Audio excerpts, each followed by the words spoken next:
What's happening? So look, dudes, we've just finished with the why there, and now I'm going to, forgot to share my screen. Going to share my screen with you dudes. We're going to move into the next section, which is looking at your attractive character. Okay, so in the last section we were looking at the why. The why is going to give you the basis of all your communications, the basis of the conversation, the core, the code, right? It's your philosophy and your beliefs.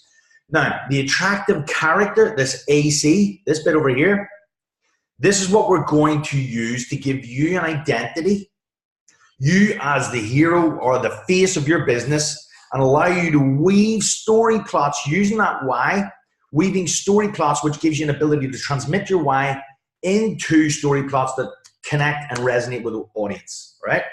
So it's the ability to weave into story plots your philosophy and your beliefs that's super relatable to the audience, all right?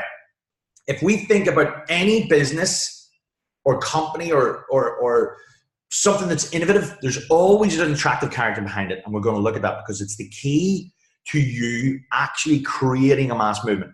We learned this shit from Russell Brunson. He's the master creating a mass movement, okay? So you need the three elements.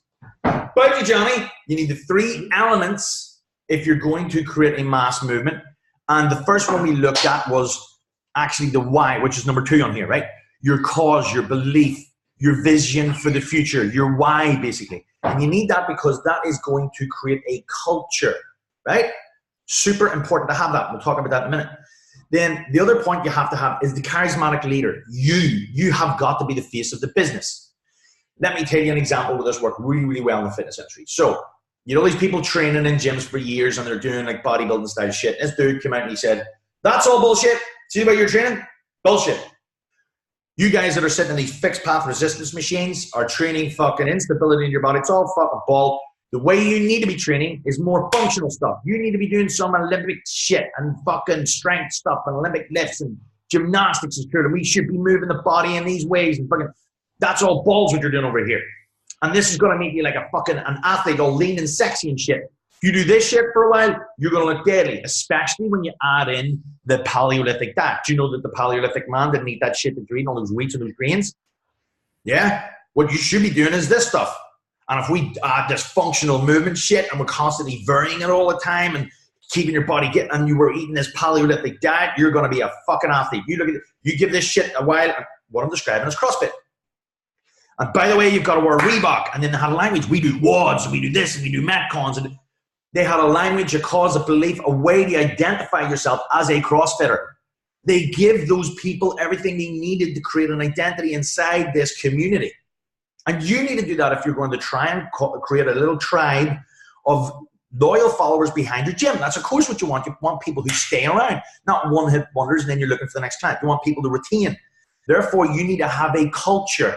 That's what makes all the mass movements great. CrossFit was the biggest fucking growing fitness phenomenon because it had those things. The new opportunity was you've got to do CrossFit.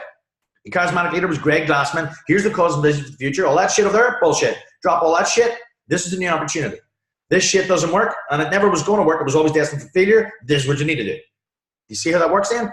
So this is why it's crucial to have your why. It's why it's crucial to have your why. And it's crucial to have a charismatic character, charismatic leader, attractive character, right? Fucking getting all stuck in my words and shit. It's coffee. I had too much coffee this morning. All right, so look, here is the attractive character, and here's the elements. You're going to have a backstory, like why you even got into fitness in the first place, whatever. You're going to have like little parables and shit, things that you believe, little phrases and things, motivational shit. You've got to have character flaws. You're going to show some vulnerability. You're going to show the conflicts in you because that's where the connection is. Anytime you tell about a conflict when you were down, you were at your lowest point, that's where people, even when they don't know you, that vulnerability is where they connect to you as a person. And people don't buy things from people that they do know, like, and trust. So these elements are super important. Those elements are obviously going to cause polarity. You have to be okay with that. 50% of your people are going to like it, 50% are not. That's okay. Those 50% that do not like it, we're never going to buy it anyway. And in fact, by telling them to fuck off, like repelling them, is going to strengthen your bond with the audience who like you anyway. Zumba, that's fucking bullshit. What we do is strength training over here. Zumba are never, ever going to do anything other than Zumba. So by you throwing stones at them saying, look at them dickheads, they're fucking, the people that are into what you're into are going to go, yeah, so they are, they're dicks. Yeah, he's funny. I like him. You see? Now, the identities you can have, this is what I was talking about when I said, we'll talk about the companies and the corporations that had real visions, like the leader one. Best example, Apple. Who's the leader behind Apple? Who's the visionary? Steve Jobs. Everybody knows Steve Jobs. Microsoft, Bill Gates. You know, these leaders, these visionaries. If that's your identity, you need to, if you feel that's your identity, you're innovative and you're leading the way, then that's the identity that you take on. The adventurer would be like Tim Ferriss, the 4-hour work week. That's what he did. You know, he went around, he interviewed all these people, and he worked the 4-hour work week. Then you've got that's the reporter, the evangelist. Adventurer, sorry, did I skip over one? The adventurer would be like Richard Branson, Virgin. Right? Reluctant hero would be Shrek. All right, Shrek didn't want to leave the fucking thing. He didn't want to go and see the girl, but he had to if he wanted to get a swamp back, and they ended up becoming a hero along the way. Storylines, loss and redemption. Now, if you've ever read, there's a book by Christopher Booker called The 7 Main Story Plots or something like that. It's old, like 1920s or something. He basically researched every parable, myth in human history, all the legends, and what he found was that there were story plots and elements and identities, that's where this comes from, in all great stories, in all legends and all mythology. The Bible, fucking every book and Hollywood movie has these elements. These are the things that you need for a great story. It's going to be super relatable to the audience, right?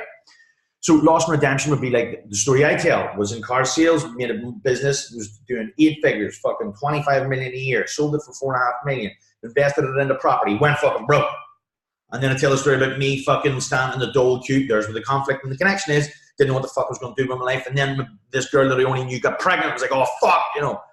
You weave this story of loss and redemption. And then I got into fitness, and I realized, fuck, it's just marketing and sales, just like a car business. The only thing that's changed is my product. I just sell fitness now, not cars. Fuck.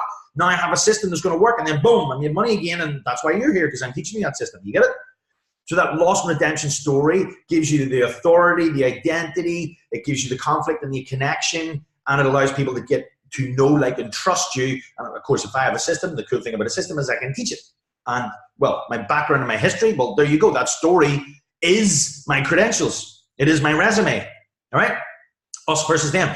Classic. You versus whatever your competition is. Before and after, I mean, you're going to get before and after. Was fat before, after, not so fat. Or look at me, I'm all sexy shit, right? Amazing discovery. You discovered some secret fucking training. You know, some way to train your glutes, whatever the fuck. Secret talent, shh, this is what no fitness professional wants you to know, but I'm going to tell you over here. Third person testimonial is exactly what it says. And you can use a third person to tell all of these stories for you, right? So you can do a third person testimonial of before and after, third person testimonial of us versus them. I used to train some other gym, didn't get results, now I'm here.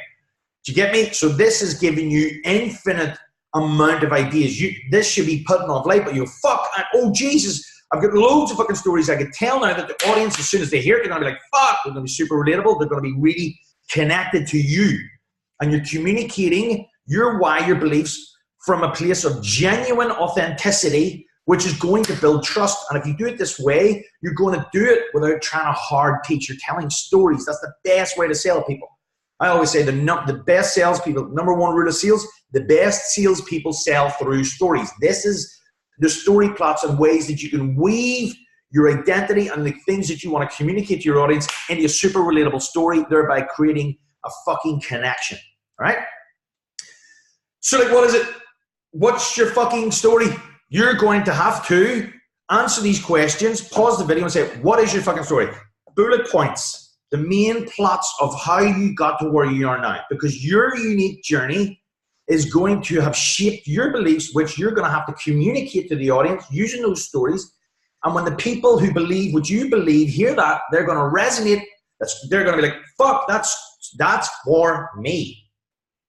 This is blue ocean shit. Blue ocean communication. We talk about blue ocean strategy. This is blue ocean communication here. I give you blue ocean strategy, like red ocean, blue ocean. You want to be in the blue ocean. To be in the blue ocean, you've got to communicate using blue ocean. Like this shit. And you got to think like the blue ocean, which we're going to get in a wee second, okay? How to start thinking a little bit different. Thinking, I hate the fucking cliche, but outside the box, right? We will. So what's your story? How's it shaped your unique beliefs? And then what is your fucking message? Mine is think different, realize what you could achieve if you weren't afraid to fail. When I get you guys to start thinking differently in a minute, you're going to start realizing what you could achieve if you were not afraid to fail, because you're not looking at failure anymore. You're looking at success because I got you to think different. You see, even the stuff that we're giving you here, the knowledge, skills, and the ability to go out and perform in the marketplace like you want, be the successful trainer that you want. That's helping you to think differently. And when you start seeing the results from that, it's going to expand and you're going to see exponential results.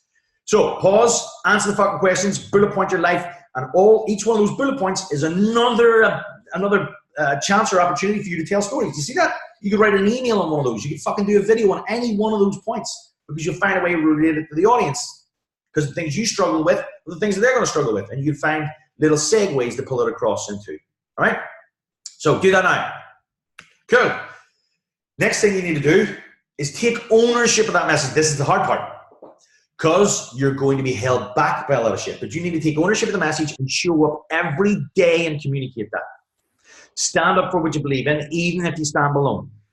And it doesn't matter if you're not getting any likes, comments, or shares. You need to do that. You need to give yourself permission to suck for long enough until you actually start to get good. You get to get comfortable being behind the camera. You get to become a more comfortable writer writing your emails. You're going to have to give this shit time, real time. Lots of people are event focused. Fuck, look at this overnight success. And then when you talk to that guy, it's like, how long? Oh, I was 8 years. It's like, fuck, I didn't realize all the process. Yeah. You're going to have to get good at this shit. You're not going to just come up with a one story and suddenly fucking money. You're going to have to tell it over and over and over and over again until it gets more concise, and then you're going to see the messages that resonate. And then you're going to go, what did I say there? Let me see how I can do that differently or better. And then you're going to find the message that resonates with the audience. It brings the kind of customers that you want and starts to attract them towards you. Okay? Show up every day in that fucking medium. I show up an email every day.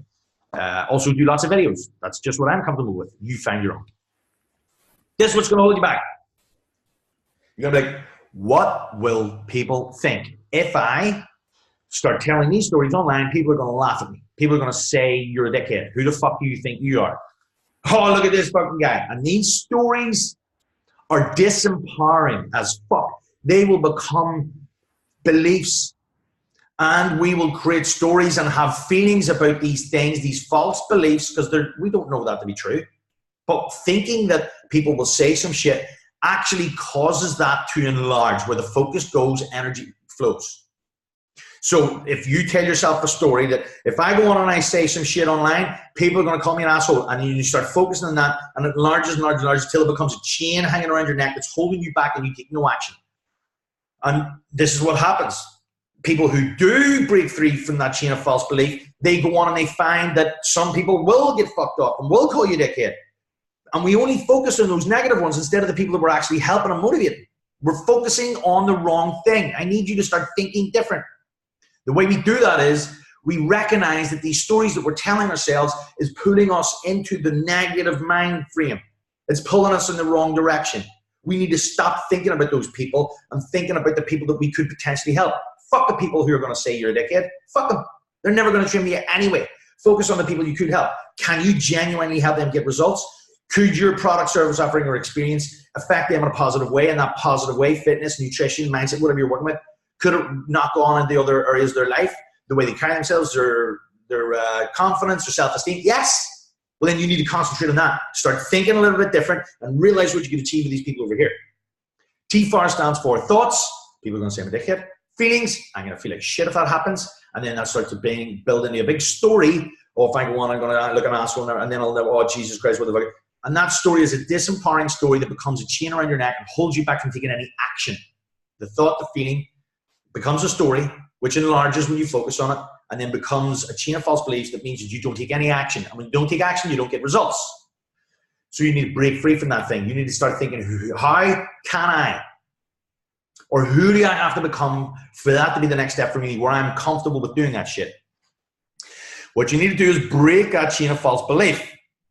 And by the way, every one of your clients are going to have these false beliefs about fitness. So by doing this task yourself, you're actually walking yourself through a process that allows you to tell stories about that to your audience. Everything you experience in daily life, everything that you overcome, you can find a lesson in that you can share with your audience that's super relatable by showing that you go through this shit, showing your vulnerability, and it's going to help you connect with your audience. So I'm going to give you time to write out 5 chains of false beliefs that your audience could potentially have after you've overcome your own one. Like, people are going to call me a dickhead online. Do you know that to be true? No. I don't know. So the only time this holds you back is when you believe that thought to be true. Right. So what if you just dropped that thought for a second and thought about the people you could help over here? Do you have the potential to help them? Yeah. Would it matter if you shared your message with them? Yeah. Would it help their life in a positive way? Yeah. Well, then I can ask you to consider the possibility that you have a social responsibility to share your fucking message. In fact, if you don't, it's a disservice. You have the potential to help these people over here, and you're so worried about these assholes that you want to help them? Fuck. Let me ask you, do you want to help these people? The answer is yes, right? So now you need to think about, like, what's the chain of false beliefs? If I eat fat, I'm going to get fat. You get me? Carbs are bad. These are all chains of false beliefs.